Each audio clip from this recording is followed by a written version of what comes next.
Madsen, what are you doing out here?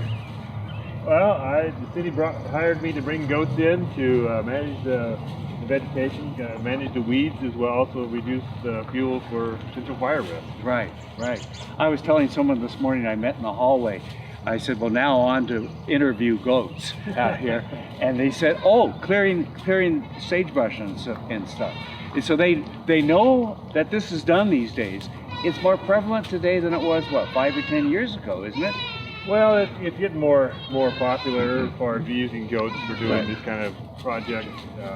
I've been doing a lot. I've been doing it 20 years. Okay. But most of the time it was in the western part of Washington, doing a lot of blackberries and that kind of thing, and manage that kind of vegetation. And now, as we get more interest on this, now closer to home. Right, get closer to home, and it's more. A lot of it's concerned about fire, fire risk, and those kind of things. People want to keep the vegetation. Because it only takes one little fire to get started, and up the hill it goes, right? Yeah, and they're not, but they're simply not, preventing the. That's the only way they're preventing the fires, is there's less vegetation there. If it did get there, hopefully it won't spread as fast. Right. Right. Yeah. So the name of your company is? It's Healing Hooves. Okay. And you've been doing it for 20 years. Yep. Okay. So you got to be doing it right now, huh? I guess. Yeah. Sometimes. No, what do you like about it? What? Other than the fact that you know you're doing good, but what motivates you? Well, it's kind of nice to be out and you can see the results of your work. Yes. And your work? They're doing all the work. Well, I gotta put up the fencing and get them here. Yeah.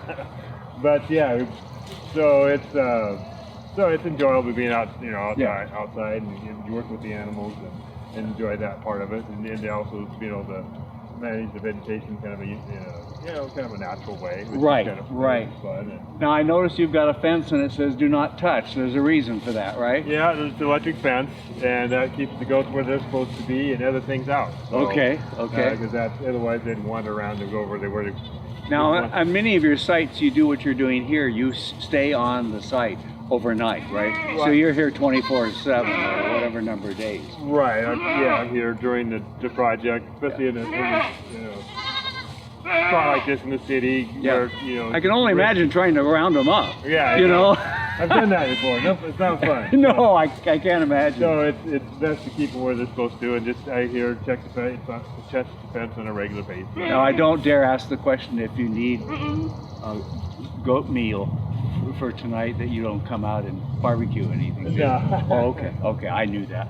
How many goats do you have here? We're at Minnehaha Park, right? North of the river. How many goats do you have doing this? There's a little over 200. Really? That many? Okay. Yeah, so we've seen part of them, but not all of them. Yeah, they're kind of spread out through there. And or when they come as a group, if I go out there and they think they're moving them, they all come running. Right. And they think, oh, they're going to miss out on something, I noticed one of the things you said earlier is you started down toward the golf course and are moving your way this way. You do it like 2 or 3 days in one location and then move a little bit. Yeah, it's been on this spot. Yeah, 1 to 2 days. You hit each spot depending on what's there, how long you stay on each spot. We're hitting 3 parks. So when did you start doing this for the city? Was it last year? Last year we did the. Actually, last year we did it. First year we did a little project in. That was 20. Yeah, I know. 2020. Late fall of 2020. Yes. Okay. We did one. We got approved in 2020, but we didn't. It was approved later, so we just did 1 park that year, late in the fall. And then last year we did the 3 parks. Okay. And then again this year we'll do the 3 parks. This is the second. We did the one up by Indian Trail. Okay. Far into the Indian Trail. It's called Meadow Glen. It's more of a vacant. So where next? We go over to Polly Judd Park. It's kind of that area along. If you look as you're heading on 195 heading south, you look at that slope. Yes. You'll see that just along that. The city owns a big chunk of that between there and Hatch Road. Right. It's all, and we're doing this. Don't try to go down Hatch Road. Right. It won't work very good right now. Yeah. But I'm at the other.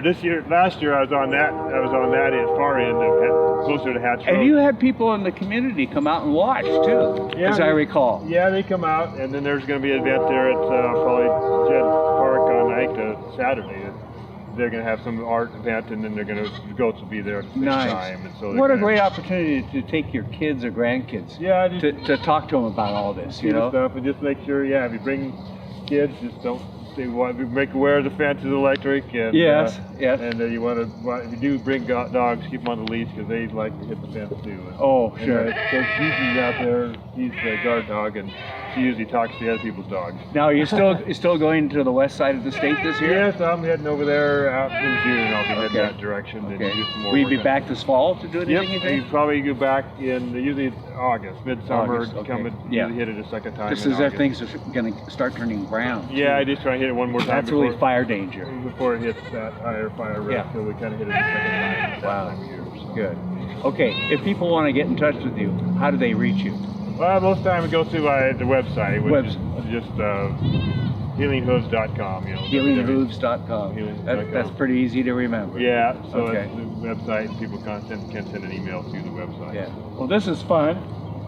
We love walking around. We got some additional footage and so forth, but it's funny that they're here now, all down by the fence. Yeah, they come down. They kind of followed us around to see yes, they did. See if there was something going on. They don't want to miss out, do they? No, they're a herd animal. They like to follow, and due to the size of the herd I manage, I try to do projects that are a little bigger. Over here, these projects are each side is probably about 4 or 5 acres size. Interested doing their backyard and that kind of thing. Smaller. So do you sit back and read a book at times and things like that? At times, but I have to move the fencing and put up fencing, and usually there's a busy day and then there's a slower day and in between. So how many feet of fencing do you have right now?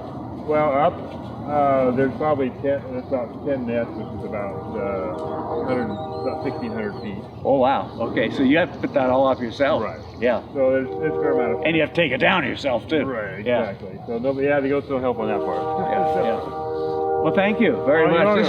This is kind of fun. Okay. All right. Okay. All right. Do you do lawns too? No, that's why I don't do small. Don't do those small acreage. So. Thanks. Starting a digging project? Before you reach for the shovel, you must click callbeforeyoudig.org, alerting your local utility companies to come out and mark any lines they have near your dig site. Protect our buried utilities and click callbeforeyoudig.org.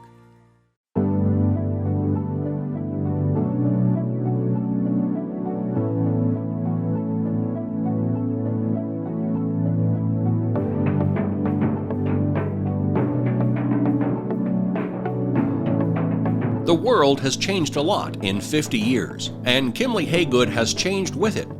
We still provide our customers with the highest level of service, whether it's financing, construction management, property management and maintenance, leasing, or sales. Our team is here to help you make the best decisions with your real estate.